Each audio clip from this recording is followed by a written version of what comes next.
Hello, and thank you for joining us for today's webinar, New Era Demands New Thinking, Internal Pay Equity and EEO Requirements. Our presenters today are Jennifer Ramos, the Classification and Compensation Manager here at CPS HR Consulting, and Igor Shagulov, who is a Senior HR Consultant at CPS HR. Please note that all attendees are in listen-only mode to avoid interruptions to the session. You can still ask questions using the questions panel in your webinar dashboard, and we'll make every effort to address your questions at the end of the session as time allows. Today's presentation is available on the CPS HR website and as a handout in your webinar dashboard. We'll also forward a link to the recording and slide deck to all of today's attendees as soon as they are available. And now, let's get started. Jennifer and Igor? Thanks, Julie, for the introduction. Good morning, everyone, and thank you for joining us today for an hour of interesting discussion around pay equity. My name is Jennifer Ramos. I have my colleague Igor Shagulov on the line. I serve as the division manager, as Julie pointed out, and Igor is our go-to compensation expert on the team. We believe we are in a new era that demands new thinking related to pay and promotion, and we're very excited to share some information with you today related to internal pay equity considerations and EEO requirements to raise awareness around the topic and to also help government agencies proactively address this topic of pay equity. And thank you, Jennifer. Excuse me. And we want to start with a quote from Edward Deming, data scientist and the business scholar and engineer who contributed to development of total quality management theory. He suggested that without data, you're just another person with an opinion. And we think it's important to understand that all our decisions, all the pay and equity decisions we make are data-driven today. And they're based on external and internal analysis. And of course, we cannot see and evaluate state of equity or inequity in our organization without understanding and collecting and aggregating this data. And we can start. Thank you, Igor. So as part of this presentation, we're going to be covering three major points: the state of equity in the United States, EEOC changes in reporting, and methods and techniques to fix and maintain equity within your system. And first, we're going to start with the state of equity in the United States. Next slide, please. And so we're going to look at the 5 trends that are in this new era of thinking. And it's important to discuss how things are changing and why we need to address pay equity. For one, many organizations have really outdated or old pay systems that haven't been addressed in decades. They're often founded on principles established in the mid-20th century, such as the point factor system, which was established over 50 years ago. So thinking around pay in government is outdated, and we need a new lens. There's 5 trends in particular that are really impacting the landscape of the labor market. The first one is we're moving into a knowledge economy where 50% of the jobs require a degree versus in the 1970s where only 28% of jobs required a degree. The highest paid driver is cognitive skills, and we're seeing this in industries such as IT, finance, engineering, and specialty fields as well. Pay equity is becoming a fundamental workplace value. There's also a big shift in the workforce due to age. So the demographics are changing in this protected category, and so that's another major driver. And the last one, if we can move ahead. Yeah, it's there. Is pay transparency. I don't see it listed there, but I can share it with you. It's really just pay transparency is replacing secrecy. So employers and employees alike are starting to talk about pay equity in a more transparent manner, and so it's a more relevant topic. So you'll notice that pay equity is not the only thing changing. Everything is changing, yet the thinking about pay systems has remained largely the same. So let's look at human psychology next. So equity theory is a theme in business because we can see the important concept of fairness to employees. Equity is really a fundamental core value for many people in general. So Igor is going to get into the historical background and the legal definition of equity in the next few slides, but why is it important to track? Again, it's this perception of fairness and equity. So employees tend to compare inputs and outputs. And when the ratios are equal, then a state of equity exists. But when ratios are unequal, then a tension arises, this tension. And so the tension motivates people or employees to bring a situation into equity. And employee dissatisfaction and self-correction are often the result. So if an employee, for example, does not seem that their effort, which they believe is the same as maybe others, leads to the same outcome or results, that might lead them to self-correct and maybe that they may not exert the same degree of effort. Again, that self-correction. So, and before we start the conversation about equity and look at the snapshot of internal equity in the American workforce, we really want to understand what is it and how does the law define pay equity or inequity for this matter. 1963 Equal Pay Act actually requires that employers provide equal pay for equal work under similar working conditions. Now, employers ask, what is equal work then? How do we define it? And the law suggests it's the work that requires equal effort, equal skill, and performed under similar working conditions. The 2009 Fair Pay Act actually expanding that definition and actually suggested that title of the job may not be the same. It could be slightly different job title. It could be dissimilar work, as long as it in similar area and requires equal effort, equal skill, and performed under similar working conditions. It could be found that this is equal work. And of course, now, as the law suggests, we need to provide equal pay for equal work under similar working conditions. We ask, are there any exceptions, any affirmative defenses? And again, Equal Pay Act of 1963 has those defenses formulated as merit, seniority, measure of quantity and quality of work. And the last one is any differential valid factor other than sex. So it could be shift differential or any factor that actually allows us to justify different pay. And with that, we will go to what's the state of the equity in the United States. So here we have a visual representation of gender pay gap by ethnicity, and it's based on a study that was conducted by Harvard Kennedy School. And you'll see that Caucasian men, in comparison to Caucasian men at $1, Asian women are making 94 cents on the dollar, Caucasian women 82 cents on the dollar, African American women 68 cents on the dollar, and Hispanic women 61 cents on the dollar. And this, just to be clear, this is a collection of all salaries in general in the United States for those categories. And why is this happening? It could be an access issue, maybe access to executive or management level jobs that tend to pay higher. We'll talk about that in a few slides.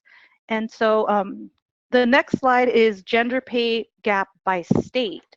And you'll see here that salary earnings, there's a comparison state by state based on data from the 2016 US Census Bureau. And it prompts the question, where and why is pay better in some states? I do want to give the caveat, though, that this is just a snapshot, so we can't make conclusions without scientific data. But there are some basic observations that we can make. So, for example, the dark green states represent where the pay discrepancies between men and women are, there's a less gap. So, for example, in California, New Mexico, New York, and Florida, the dark green states, women make 85 to 90% in comparison to men's earnings. Even in a robust economy like Texas, there appears to be noticeable pay gaps, but the pay gap is less. And then in Midwest states where industrial work is common, there appears to be an even greater disparity in pay, anywhere from 70 to 80%. And before we continue to discussing the state of inequity in the United States, I just wanted to mention that to understand the pay equity is understanding that it goes beyond pay. And equal opportunities in employment actions, any personnel action can actually manifest the practice of that cause inequity, like promotion, hiring, selection, training opportunities, transfers. That changes workforce composition, creates glass ceiling, and changes social status. We, as HR practitioners, we have to review policies and practices that may cause those inequities. For example, disparate impact when we look at neutral policy that may actually put one or two demographic groups in disadvantageous position and create disparate impact, treat this group differently. Example could be favoritism or halo or horn effects, where halo is dominance of one good quality during selection process over the entire process, or horn effect, where one poor quality or poor characteristics of the candidate can dominate the whole process and affect the decision making. And all this, of course, comes to legal environment, which we have to review and understand and use as test of our pay assignment and our personnel action and promotions and hiring and selection. We should use all the affirmative defenses in the law, all the strategies that help us to put situation back in equity and understand what is wrong with our pay assignments. We can go back to reviewing the state of inequity now. So here's another snapshot of the state of equity in the United States, but this time it's focused on characteristics that arguably lead to pay gaps. You'll notice the bar chart at the very end to the far right, 94.20%. The category there is single, divorced, separated, widowed women. And that is a much smaller pay gap in relation to men at 94.20% or 2%. Let's say in comparison to married women at 78.5%.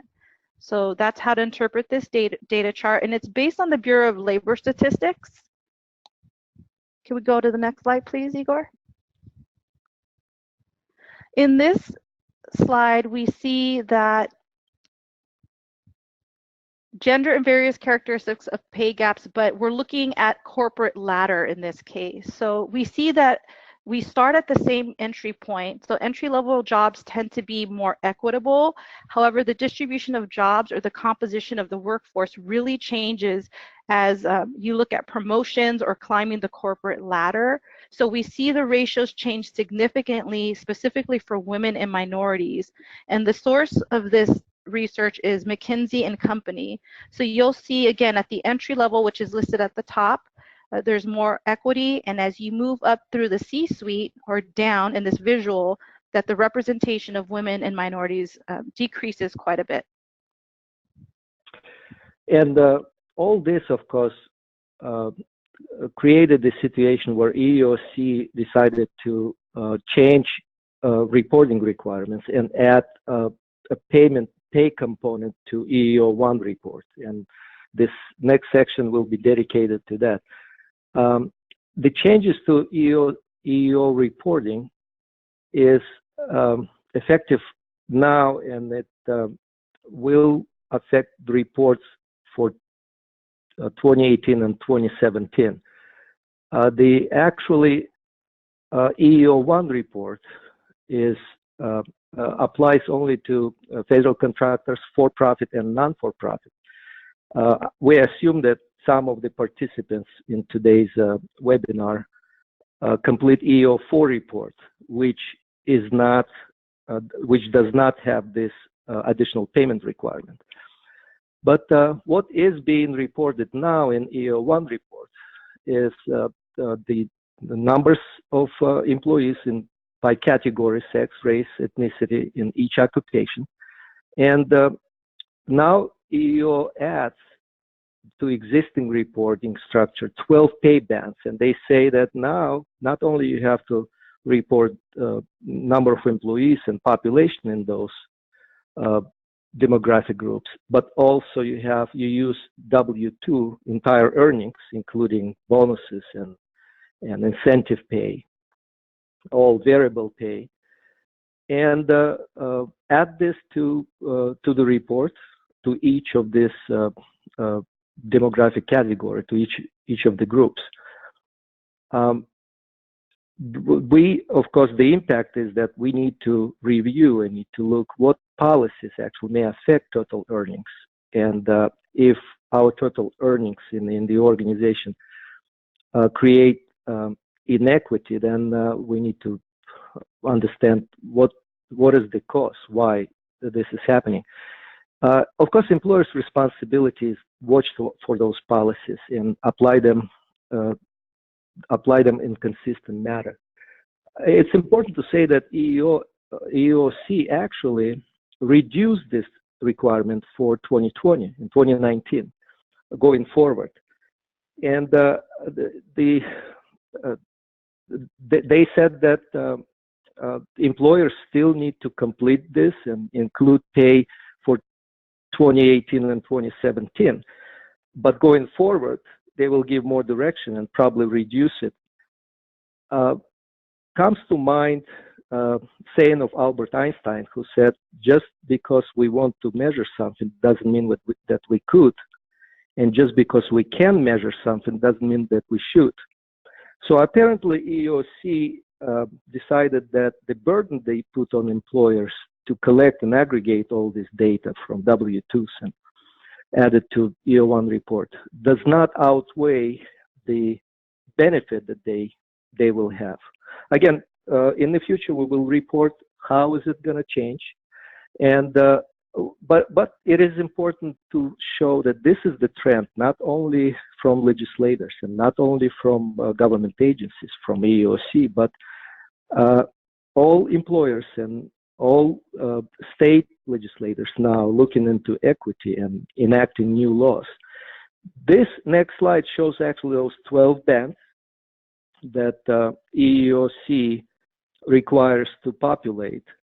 We basically will assign a number of employees in each pay categories to each of those bands, and they will go back and aggregate this and understand that where is the gap still exist and where is the promotional opportunities or workforce composition is not equitable. The question then, of course, why change? Why everybody now is looking into equity? And our answer is that pay discrimination in some cases still goes undetected. It still exists in workforce. Some gaps can be explained by differences in education, career, the difference of experience or credentials, and we can use those affirmative defenses from Equal Pay Act. However, significant unexplained earning gaps still remain, and strong enforcement of pay equity laws is critical at this point.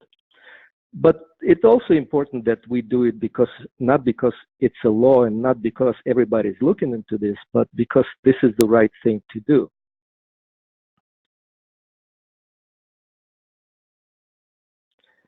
We, of course, wanted to know why now. And Igor, I can go ahead and address the why now. So you see that since 2000, there's been $2.7 billion paid out in civil rights cases.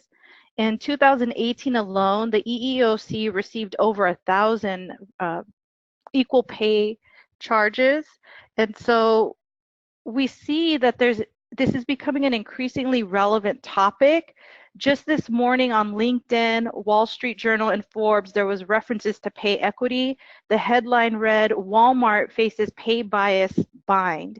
And apparently there's 178 female employees who are alleging discrimination, that they were paid less or denied promotions based on gender. So we can see that it's becoming a more relevant topic. It's extremely costly if it's not addressed.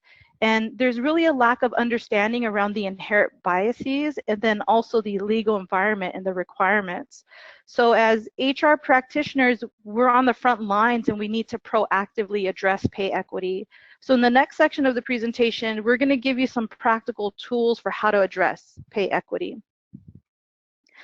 The 3 areas to focus to fair and equitable pay distribution starts with sound, consistent, and effective pay policy. So this might be a policy for how you design your pay structure, how you administer it in a systematic way. Maybe a policy for how to move employees through the range. Is that done on an annual performance basis or pay performance basis?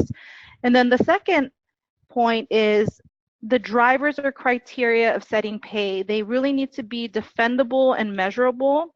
We're going to describe that a little bit more in the next slide. So you can't create a systematic approach without a few standard building blocks. And so that's really the purpose of this next section. You also need a very well-defined audit mechanism or tool.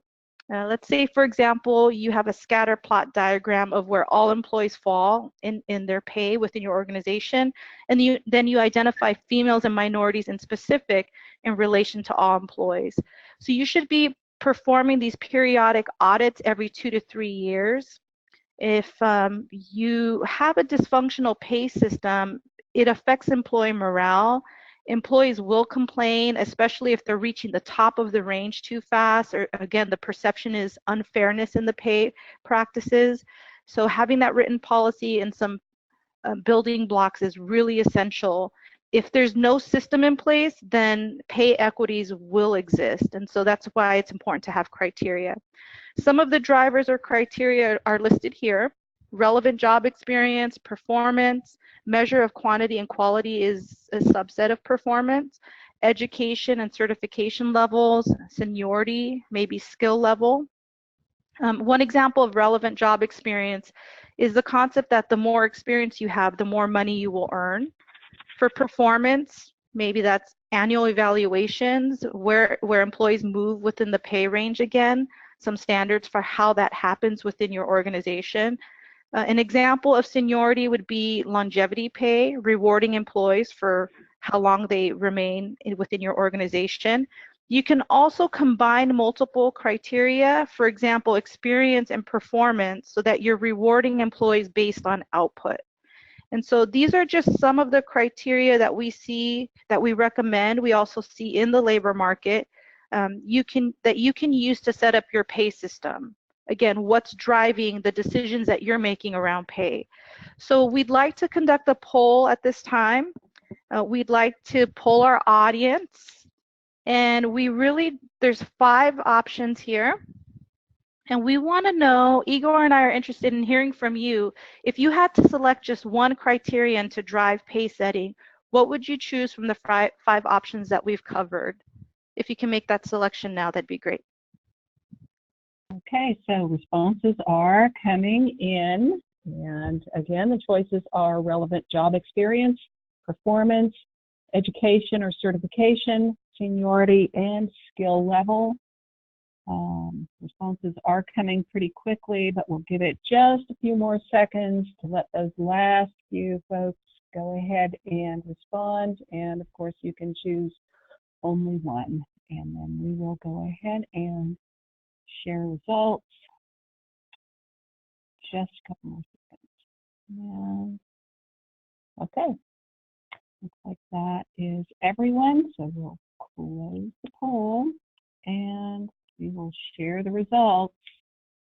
Okay, So what we have is, well, it was a tie for number one, coming in at 35% each of the responses were relevant job experience and performance.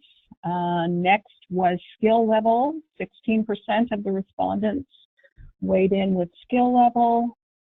Then education and certification, 9% of you selected that one. And last one at only 5% was seniority. So thank you everyone for participating in our poll, and we'll go back to our slide deck now. Can we just make a quick comment of these results? That we in CPS, we agree with your opinions. We do believe that experience and performance are the major drivers, while seniority is not as critical anymore. But many of our organization agencies have a bargaining agreement where seniority is still in play. But relevant experience is used very widely in service areas and technical technology and all other areas. So we appreciate your responses. We think you're in the right track.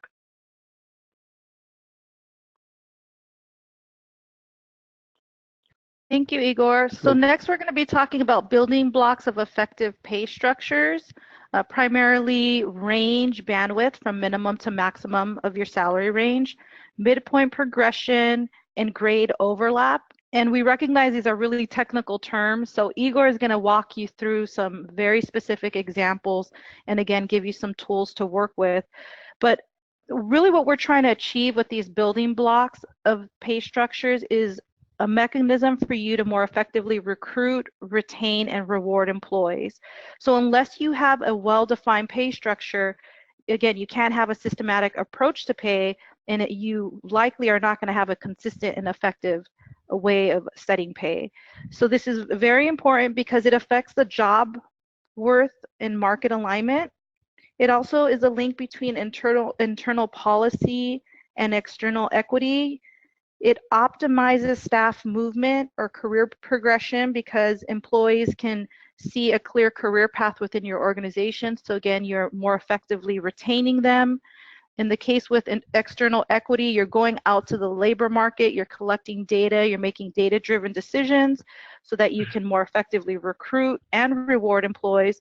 And all in all, you're really, it allows you to better control labor costs. And so these are some of the reasons why, again, this is such an important topic. And when we actually talking about controlling labor costs and assigning jobs to proper pay grades and make sure that we have this foundation for a system, to create a system where internal equity would be well managed. What is important, like Jennifer suggested, is those building blocks. The first one is pay structure and pay policy, pay administration. And the bandwidth, the range of the pay grade, each grade, is extremely important. And we think it may be undervalued by some employers and misunderstood how it may affect your pay assignment and your internal equity. As a rule of thumb, we usually align the market 50th percentile with the midpoint of the pay grade.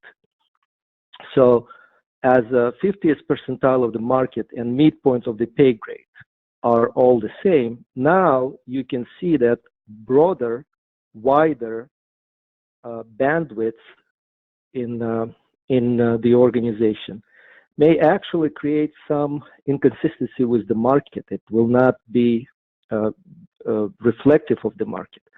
And in this case, what's going to happen is that you hire employees below the level that actually market will hire. So you may have some issue with recruiting people because your rates, your minimum of the pay grade is below. And at the same time, you may bring them higher over time than the market suggests. So in this case, you overpaying, you actually exceeding the market maximum wages. And as you can see, this can not only create inequities and can create inconsistency with the market, and also affect your labor costs. Now, the narrow ranges have similar but opposite effect. Now, let's say that the pay range in your organization, bandwidth in your organization, is only 22%, while relevant labor market has bandwidth of 50%. So in that case, we are aligning midpoint of the pay grade in our organization with the 50th percentile of the market. And what we're doing now is we're hiring somebody above the market hiring rate. And at the same time, we actually limit employee growth at the top of the range, whereas market is still growing. So those employees, they can pretty much, while in the market, they will get low rates. But those employees who are maxed out, they may actually look for another job in another organization where the bandwidth will accommodate their employee mobility, their rate and career progression. Let's take a look. Let's take a look at the midpoint separations between different grades in the same organization. Typical midpoint separation in the market that we can find can be higher than 2 to 3%, but we see in a relevant labor market, employers have those pay grades stacked so close, compressed, and the issue that it creates is that, let's say that you have an employee who worked for a while in this job and did a good job, and now is ready for promotion. And of course, after 5, 7, 8 years, the employee is close to the maximum of the pay grade. But because pay grades are so compressed, and when you promote this employee, you want to give this employee some promotional increase. And once employee received it, this employee actually gets to the maximum of the pay of the next pay grade, of the promotional pay grade.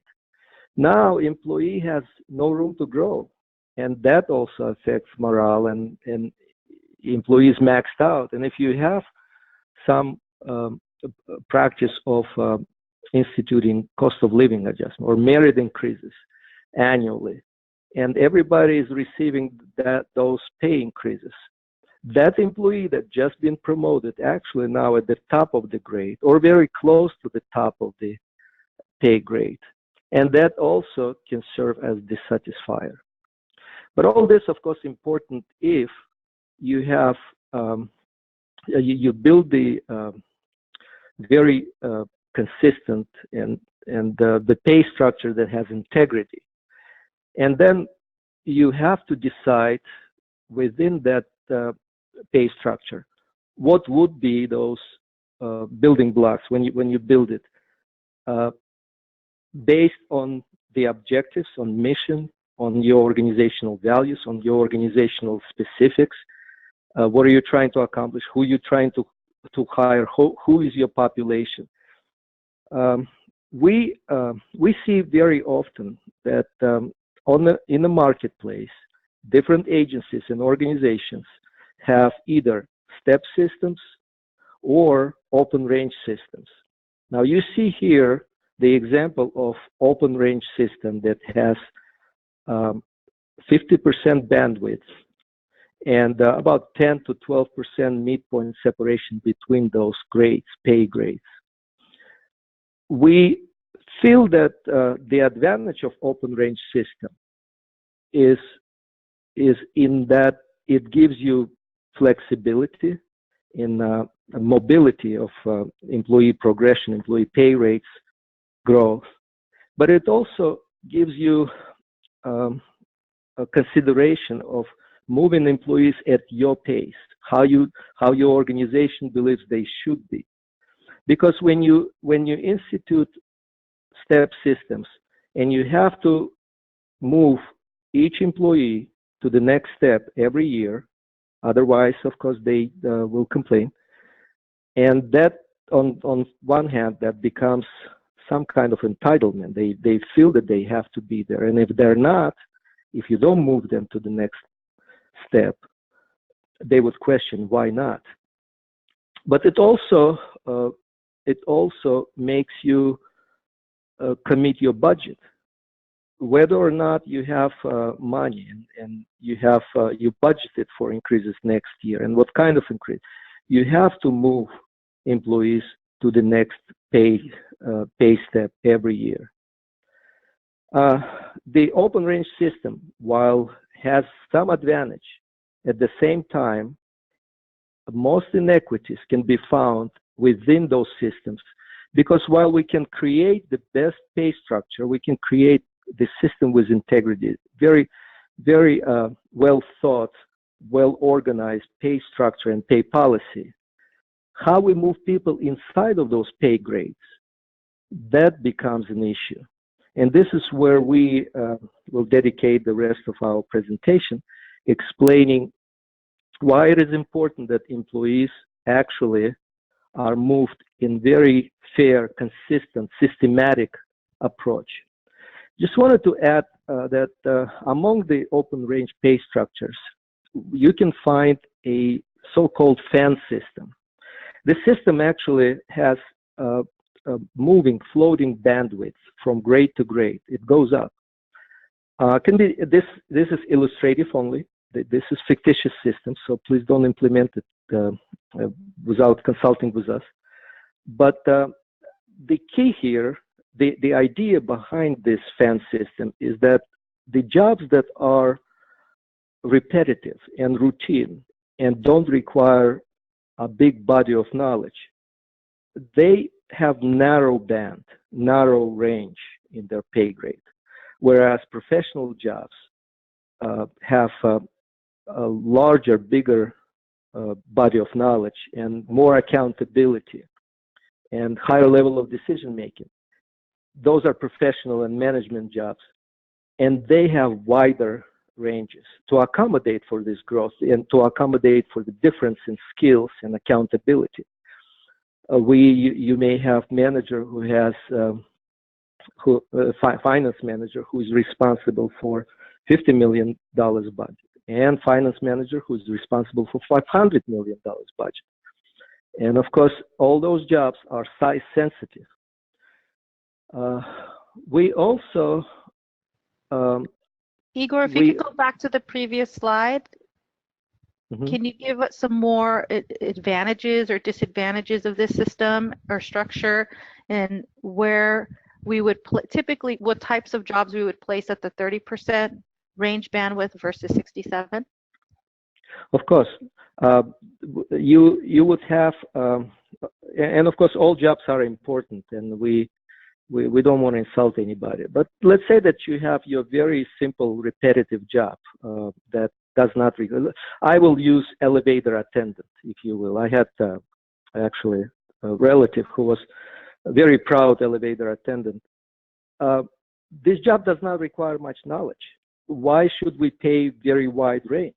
And this job in the market probably has very narrow range from minimum to maximum. All actually this employee should know is how many stories is in this hotel, and the whole job is pretty much customer service. Greet the customers, open the door, and push the button. Now, when we go to professional jobs, let's say we have engineers or architects, for that matter. It can be architect that responsible for the construction of house, the residential properties, or architect that builds the bridge.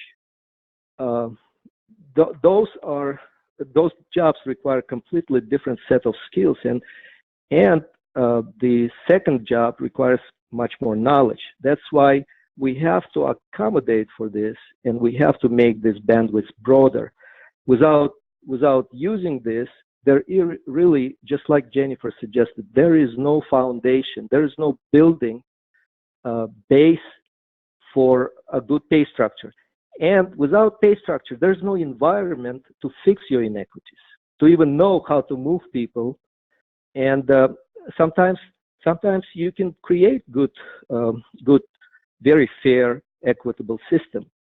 But because your bandwidth is very narrow or too wide, it's very difficult to control the movement of employees, especially in multiple incumbent jobs in highly populated. The average hospital would have probably 2,000 nurses. So can you imagine that you have to determine the rate for 2,000 nurses doing very similar jobs? I mean, of course, there's different specialties, but there should be some kind of system. With that, we would like to talk how we assign jobs to pay grades when we go to the market, and how do we compare the jobs, and what's the practice. So thank you, Igor, for covering just range bandwidth in general and how to look at more narrow jobs versus more complex, and to look at different options. Next, we want to talk about assigning jobs to actual pay grades. So as you can see here, this is just an example, a sample pay grade system. And the way to interpret this is the midpoint separation between midpoints in the middle column is 10%. The range bandwidth, again, from minimum to maximum salary is 50%. So if we look at the very first line, the 50% spread involves a minimum pay rate, let's say it's hourly, of $20 per hour. And then you work your way up steps, with the maximum being 50% range higher at $30 per hour, the midpoint being $25 in this case. Then from 25 to 27.50 to 30.25 and so forth is that 10% midpoint separation. Now let's say, for example, you conduct a labor market survey of the benchmark classification of accountant. And the results, based on the number of job matches that come back, come at the 25th, 50th, and 75th percentile, are reflected as $27, $32.50, and $34. Again, this is just a sample result. The next step would be to determine where is the best pay grade in your existing structure to place the pay grade. You have several options here. And again, this is just depending on your pay philosophy, where you set the pay. It could be below at 30.25 because that's the closest without going over, or it could be at the 33.28 an hour rate if you decide to go slightly above. So it's really a decision once you've gone out to the labor market and collected relevant data and you're making data-driven decisions, where are you going to slot the pay grade based on that market data? You would also want to account for internal equity as well. But the key is to choose either to choose the nearest midpoint that makes the most sense for your pay structure. So next we wanted to talk about comp ratio. The definition of a comp ratio is really an employee's position in a pay range against the pay policy reference point. So this is the individual employee's pay in relation to the pay range, and it's used to assess competitiveness of the employee's pay, but it also helps you determine equity between different employee groups, and that's the whole purpose of pay equity. So this is really the first tool or the first step to seeing where the employee exists or belongs within a range. And the way that the formula works for the comp ratio is you take the salary divided by the midpoint, and the midpoint is also defined as the market median or grade midpoint. And if we use the example that we have listed here, let's take a salary of $45,000 a year, the midpoint being $50,000 per year. The comp ratio ends up being 90%. So 100% would reflect the labor market median. So 90% being below that labor market median. The number could be above 100%. That would tell you that your employee is above the market median. So this helps with equity because you can track if one group is higher or lower and determine the rate if the ratio is fair or not. So again, it helps you determine the individual employee and then employees in relation to each other. And you can use the pay equity criteria that we discussed a few slides ago to determine the value of a position by looking at the comp ratio and combining those two factors. And while comp ratio is a statistical tool that helps you to collect the information and understand where your employees belong against each other and against the midpoint, the other statistical method called wage or range penetration actually helps you to assign employee to determine what is the right spot, what is the right place of employee's salary or employee's wage within that pay grade range. So wage penetration can, thank you for your responses, and we use here years of experience, but we can use any other criteria in the box on the right.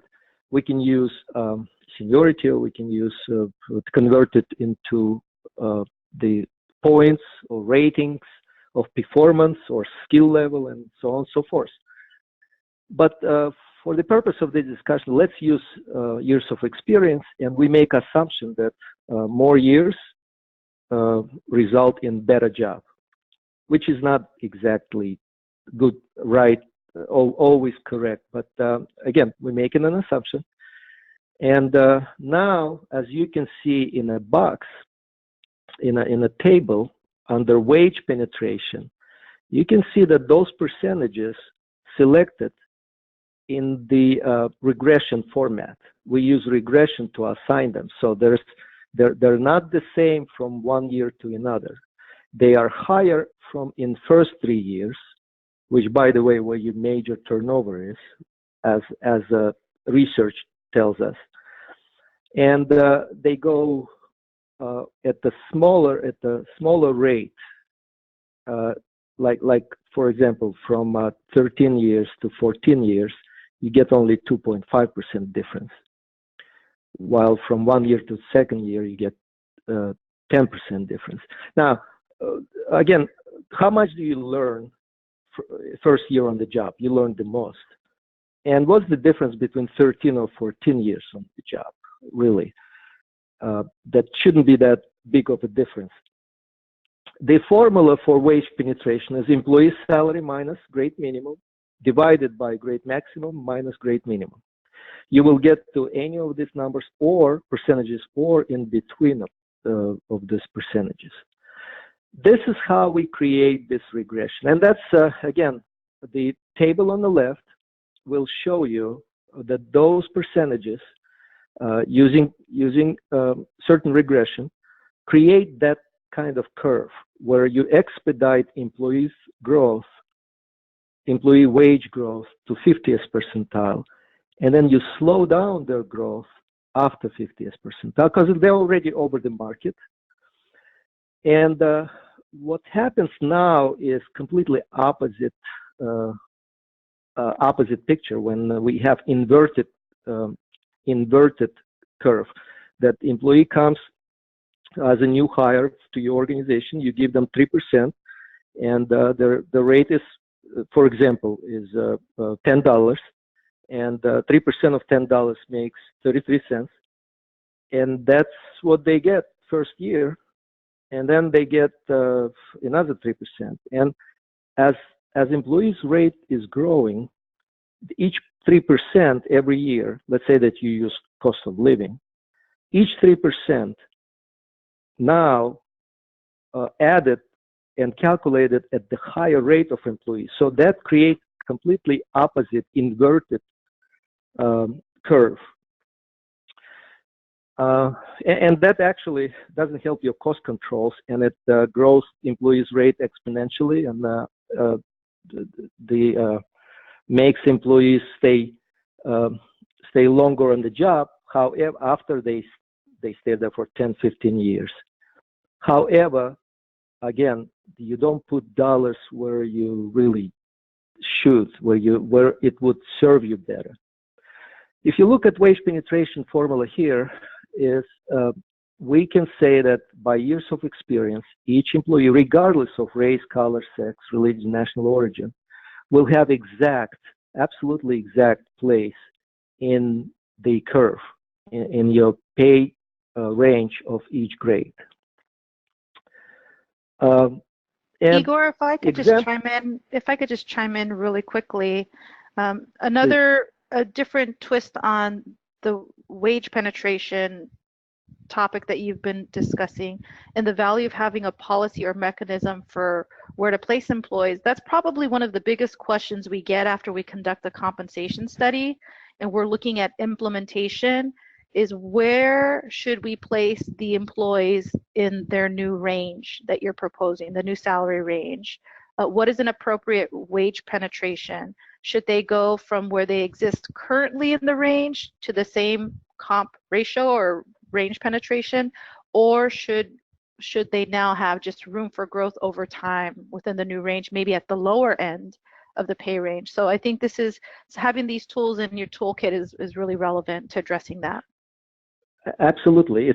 You're right, Jennifer. It's very easy to collect. Well, it's not easy, of course, but usually HR practitioners collect that data from market and say, well, this job pays within this range, and the midpoint is this, and the minimum and 25th percentile is that.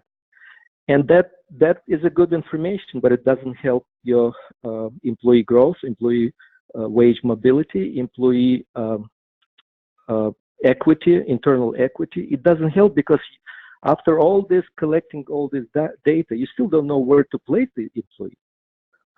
If the range is $20 to $30, where do you put those 2,000 nurses?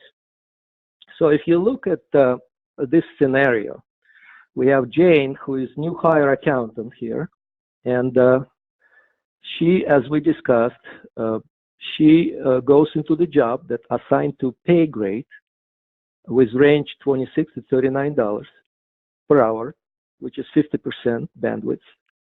And Jane, we know, has 6 years of professional level accounting experience in similar organization with similar skills. And what is her starting rate? Do we bring her to minimum? Jane's not going to take the job.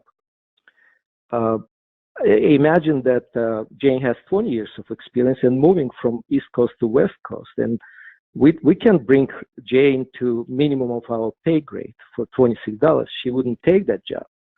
So in this system, in this regression, in this table, we propose formula of maximum minus minimum multiplied by percentage based on the table on the right, plus minimum, and that's where Jane would go during our setting her rate and assigning her salary exactly to 6 years. Now, if we apply this consistently for anybody, without consideration of race, color, sex, religion, national origin, disability, and so on and so forth, there wouldn't even be a conversation about inequities because we don't take it. There's no subjectivity. It's a formula. It's an approach that we use for everybody, regardless. With this kind of system, what we do is we can put all this into a spreadsheet where I will organize you through this spreadsheet real quick, and I think we need to wrap it up, I guess, soon, right? To have some time for questions. So let's say that we have an accountant, and this is the employee too, and the current salary, as you can see, monthly, $34.58. The number is fictitious.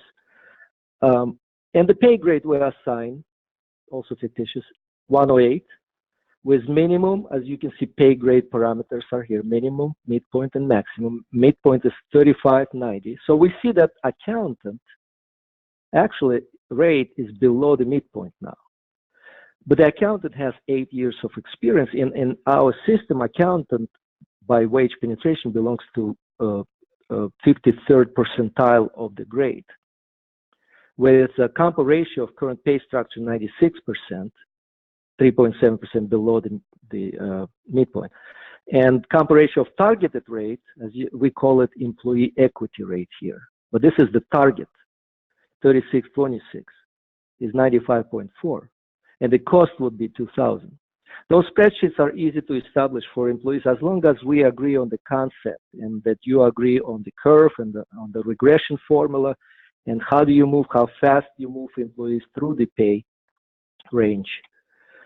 If you look at this scatter plot diagram, and I don't know if you saw those three last dots going a little late with a delay. We did it on purpose to show that there's always outliers.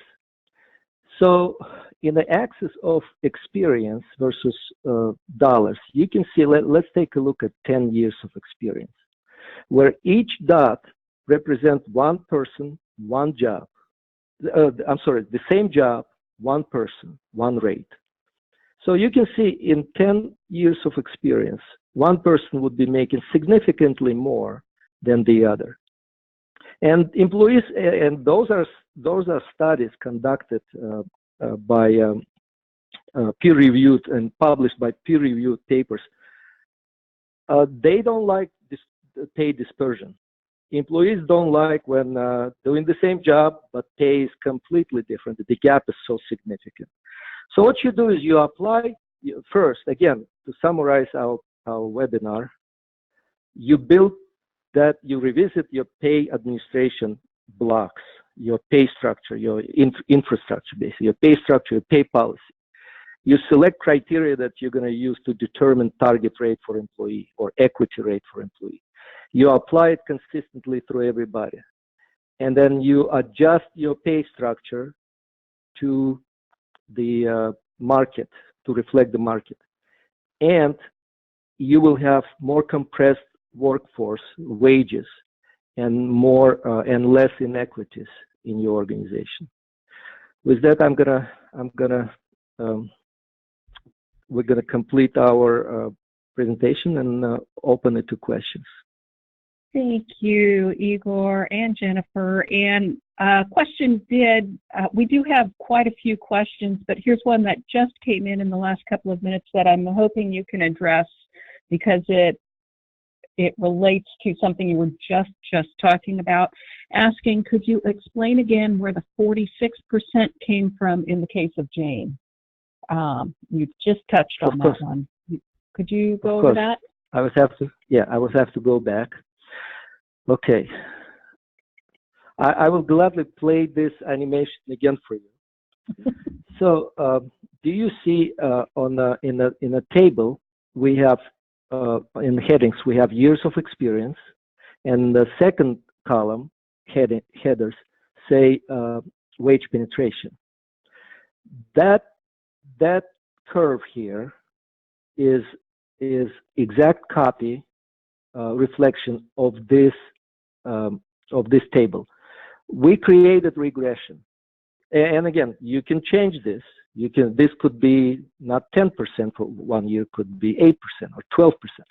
You can create different formulas. But in our case, in our scenario, Jane has 6 years of experience. And if you look at years of experience, number 6 equals to 46th percentile in our system. So when we assign and we credit all those 6 years of experience to Jane, because we believe she did the exact same work, that's how she goes exactly to 46th percentile in the wage penetration, which is she would be slightly below the midpoint, where midpoint is 50th percentile. But the whole key is to create that wage penetration formula. And that would be something that each organization probably has to exercise their own independent judgment and their discretion. Did I answer your question? I believe that probably did. So we are just right about at the top of the hour, but I'm going to try and squeeze in at least one of the other questions that came in. before we wrap this up. So here was one that asks, how do you implement changes without upsetting the entire team? And goes on to say that their process only allows changes in pay upon appointment. So, Jennifer, who's going to answer that? I can. Go ahead, Do you want to Igor. answer? Or you... Take it away. Okay, thank you. Okay. Okay. We do that for a living. We do that every day. We go to the client and we do the study and do changes. Our experience is that when, first of all, flawless execution is just as important as design. If you execute right, and the biggest part of execution is not just following protocols and instructions, it's communication to employees. If you communicate to employees very transparently what you're doing, why you're doing, how is it going to affect them, and you explain and you make your point that this system will work better, not just for this employee, but for the entire organization. And we have responsibility to keep this organization in business. Typically, employees will buy in. Typically, they understand and they will not create any issues. But communication and flawless execution is the key in this kind of situations. Okay, terrific. Thank you so much. And we are just running slightly over time. So at this moment, I would like to thank you and Jennifer for sharing all of this great information with us. And thank you to everyone who joined us today. Again, we will send an email with a link to today's recording and the slide deck. Thank you so much.